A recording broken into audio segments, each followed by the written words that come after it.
had reached with the American Energy Company of 4.9 cents. Then I heard they had started building in Bujagali. I said, that's good. Me, I didn't know the details because they didn't brief. I thought they were on the same terms. So when Bujagali is finished, what is the price? 16 cents. You imagine that. Parliament rejected a plan where the electricity would be at 4.9 American cents.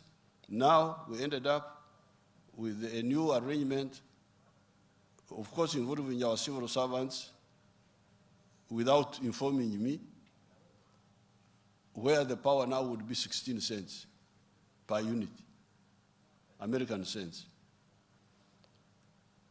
But because of the energy fund, I started discussing with the Chinese to build Karuma and Isimba. Initially, we wanted to pay all of it ourselves from our budget. But along the way, the Chinese, the ambassador, the one who was here, said, no, Exim Bank of China can extend a loan on this. So that's how we ended up building Isimba, 183 megawatts, Karuma, 650 megawatts, and so on. And then in the meantime, we also built something on Agago River with some other group, 88 megawatts. So this is the power you are now talking about, which is now here, the generation. So first, really stop misleading our people, telling them lies. Lying is not leadership. But in the meantime, there was another problem. Apart from the problem of generation, there was the problem of consumption. Consumption in West Nile. There was power up to Kole on the other side, Kole in Lango, where then the line goes north to Gulu. That line was a 33 kV with a weaker current. The demand in West Nile was 2 megawatts or less. So the problem was the 33 kV cannot push power from Kole to West Nile. The distance is too long. That was the other problem also, which people who say they are leaders should know and find out. So that's why they said, if you install a 132 kV, I think this is the one you have installed now. It's a 132 kV now. Huh? 132. They have now installed a stronger line of 132 kV. Now, if you install 132 kV, when the demand is only 2 megawatts, who will consume the power? What will happen? It's not economics. I don't even know whether it is even technical.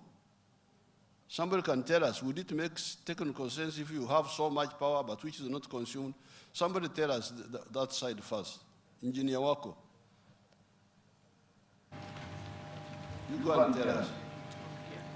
What were the technical problems? I can see the engineer, you are the one who is there now? Check. The most demanding who is there.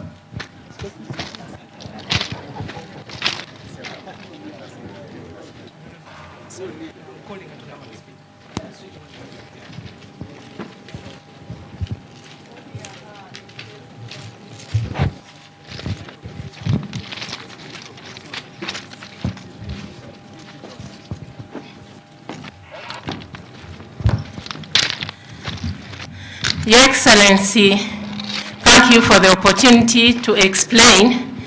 The problem is now a good problem. The problem is to grow both the industrialization, because there is already a suppressed demand, which is created by intermittent, unreliable supply, on and off. And then the other one is to prioritize the region for the last mile connection. Thank you, Your Excellency. Your Excellency, if you have 2 megawatts and you load it on a 132 kV line, the distance between the conductor and the ground generates a high voltage, which in the end would again require you to incur another cost to consume that high voltage to be able to make the power usable.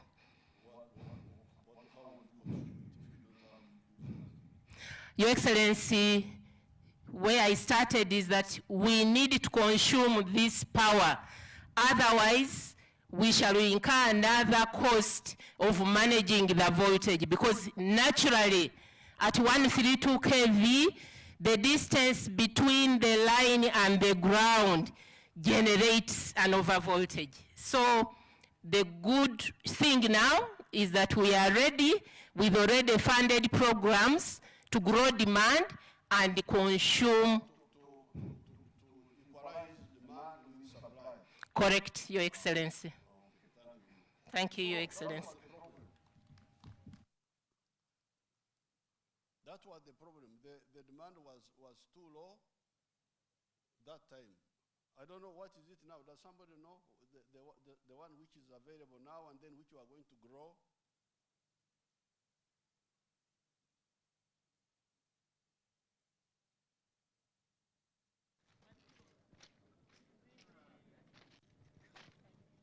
Police off. Check. He's here. Let him explain.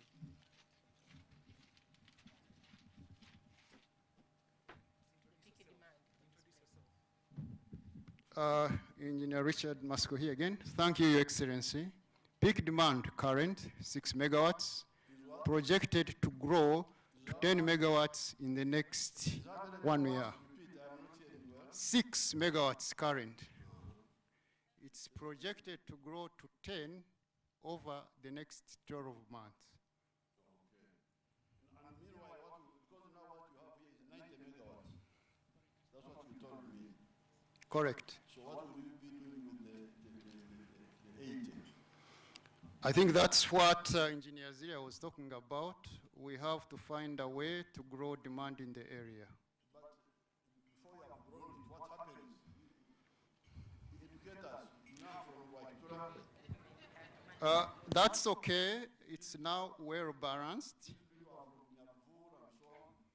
It's now well balanced, but we have invested in a little more equipment on the transformers and substations, especially at Arua and Kole, to sink the power that may be idle, so that we keep the system parameters in power. The equipment consumes it itself. The equipment is like load. The normal loads we have in our homes, but we place it in the substation like there, and it will consume it. If I've got extra water, I will pour it out.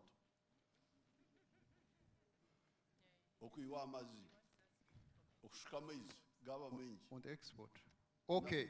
Now, how do I pour out excess power? Okay, one other way is also to promote exports like we are doing. In any case, countries such as... That one takes time, but in the meantime, you have 90 megawatts, people are consuming 10. That's why you have problems, you don't educate us. What happens to the 80 now, in the meantime now? The 80 is a quality reserve, waiting to be consumed as we grow the road. So where do you keep it? It's here, stored, reserve. Blocked? It's not blocked. Tomorrow or any time, once a factory comes up, it takes it up, it takes up some, and as we go along, eventually all the power will be used up. How do you restore it? Because when No, it is the capacity of the transformer. It's just like maybe having a vehicle with a capacity of 30 passengers. It's like having more water potential in the tap, but if I don't open, it will stay there. It will stay in the reserve, correct. Okay, I have not understood it yet, but let's just go. Thank you. Now, that was part of the problem. You hear, even now, the problem is not yet solved. I have not understood how they will solve it in the short run, but you hear that the plan now is to supply the 6 reliably, which they think will grow to 10, and then look at exports. Maybe you can export to Aru in South Sudan, in the Congo, and maybe to Oraba in South Sudan. But now, we shall be able to attract factories. We shall be able to attract factories confidently. Say that the power is there, you come. Power is there, you come. Power is there, you come. Now, my only problem is to be sure that it can be kept safely in the meantime. But engineers, Wako and others have said, don't worry. There is what we call in our language here, Luo language, dero. Dero, machtie dero. Do you call it the same here in like Acholi? Because me, I speak Acholi. Is it dero in Arur? Dero, the granary. Yeah. So therefore, as we speak now, me dero tie mach madwong. There's a lot of power in the granary waiting to be used. So therefore, what I would recommend is to develop like an industrial park somewhere in West Nile, near the power, so that people don't have to come looking for land, begging, all that, wasting people's time. These people have got other places to go. If you don't handle them well, they go to other places. Uganda is not the only place on earth. So the leaders get some land where there is an industrial park. Then it may move quickly to consume the 90 megawatts. Now, after the 90 megawatts is consumed, what do we do to increase it? What is the plan? The other engineers, please tell me. Not engineer Wako have overworked her. These younger people, these younger fellows. What is, because suppose we get, because like now in Mbare, the demand for power there is more than 250 megawatts. That supply. Now we are running up and down. So when there is increased demand, what is the plan? Apart from generation, how about the transmission? Thank you very much, Your Excellency. We do have a grid development plan, which is looking at expanding our transmission network. Tell us, what is it? I'm also not as ignorant as I look. Tell me. Yes, Your Excellency. We have identified the key demand centers, demand growth centers for the oil and gas. For example, we are now constructing a substation in Kabale, which will support the oil extraction activities there. We have also mapped out the different industrial parks, which are 23. How will extra power be added on this side? Please, don't waste my time. Your Excellency, in terms of adding extra power, yesterday we laid off construction of a 20 megawatt solar plant in Madiokolo. That is an additional 20 megawatts within this region. Please, that is generation. I'm talking about conveying. Suppose there is more demand here. Yes, you can add by solar power, But suppose you are to bring more power, what is the technology, the method? But from You want to okay, you talk. Your Excellency, remove your mask so that I can hear well. Your Excellency, my name is Engineer Abdul Natwine, Commissioner Road Verification. We have a plan to, Orio substation now is at 400 kilovolts. That one I know. Now we are extending a line to Nimule at 400 kilovolts. 200. Nimule, 200. 400. 400. Yes. Now we'll bring a line Oh, so you can hook West Nile to that one. from Nimule to Arua. Oh, okay, then it can come like this. So you have another line. Oh, okay, so when there's more demand, there is another pipeline. You know, for us, we know water. There is another pipeline of electricity going to Nimule, which is bigger than this one.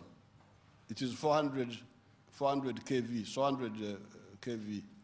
So from that one, through Ajumani, they can link West Nile to that additional one in case there is more demand. Because these are the issues that the technical people, you should explain to the leaders, so that the leaders know what they are talking about, because they really waste our time. Okay? So that is the story of the electricity in West Nile. That time, before you go, you gentlemen, that time, the transitional plan was in Nyagak. Have you heard of Nyagak? Because we said, instead of trying to waste power, bring it from Lango, which is very far, let's develop a small power station in Nyagak of 6 megawatts, which would be able to, now you can hear, even today, you have not exceeded the 6 megawatts. So I don't know what happened to Nyagak. What was the problem? Was it a problem of water or what? We have Nyagak 1, which is operational. It is 3.5 megawatts, and it has been supporting this region before we connected it on the grid. We have Nyagak 3, which is 6.4 megawatts, and we expect to complete it by December. Also, so that, it yes, had not been completed. Not yet. It is not yet connected on the grid. That's why there was a gap of the 3 megawatts. Yes, Your Excellency. 2.5, 3.5 versus 6. Yes, Your Excellency. Okay. So that is the story of power in West Nile. And for me, I follow everything. I knew what we were doing. I was briefed, and I was sure that we would solve the problem. Now we are going to do more generation. We have given Ayago. Ayago is 450. Ayago is how much? 840. Huh? 840 megawatts. 300. 840 megawatts, Ayago, is being, we have given it to somebody to develop and sell power at 4 cents. Is it 4 cents or what? About that when we finish our studies. So that one is coming up. There is Kiba site, there is Oriang site. We are giving all those sites to people to develop on the Nile. And then we have the geothermal in the Lekarbat area, the geothermal.